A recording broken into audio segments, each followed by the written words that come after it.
vang tua mi a falu teri dam na amhu e hallelujah setan ku tina laya pan mi kanunau na luat nak cha hinlung kwai mit hi he tilarul lawan Giêsu Christ kut lai o si Giêsu Christ akal khau shim shim ti lo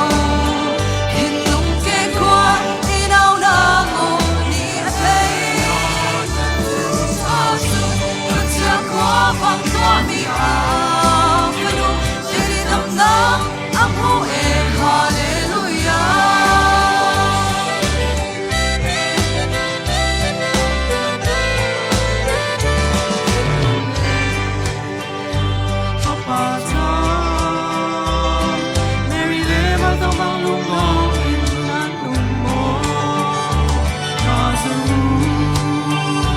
Long xin lâu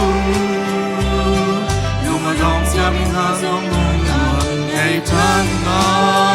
Giêsu Christ akal khau shim shim ti lo hinlung ke kwa inau na mo ni ai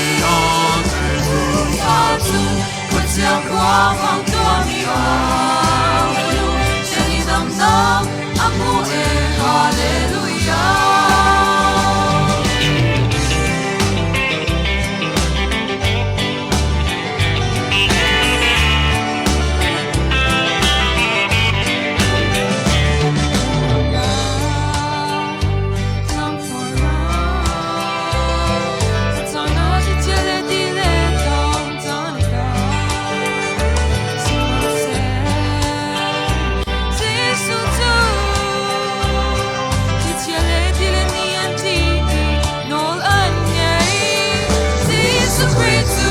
akal khau shim shim ti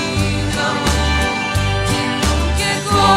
inau na mo ni ai asu kutya kwa vang tua mi a teri dam na amhu e hallelujah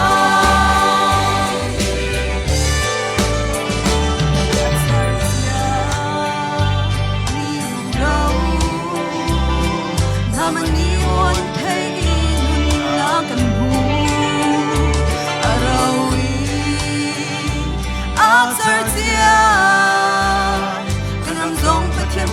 long hi kan dam na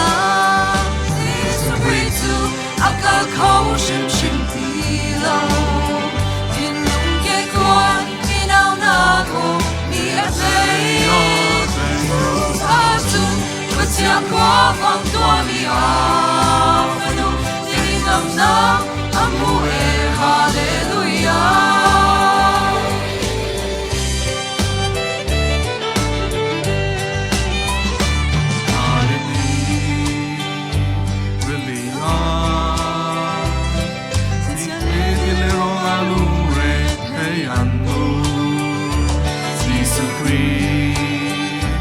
Tuang ko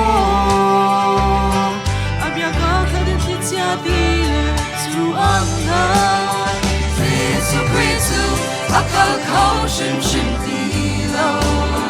hinlung ke kwa inau na mo ni ai asu kutya kwa vang tua mi a falu teri dam na amhu e hallelujah Giêsu Christ akal khau shim shim ti lo hinlung ke kwa inau na mo ni ai asu kutya kwa vang tua mi a falu teri dam na amhu e hallelujah asu kutya kwa vang tua mi a falu teri dam na amhu e hallelujah Buat panit so nang ape from ko sa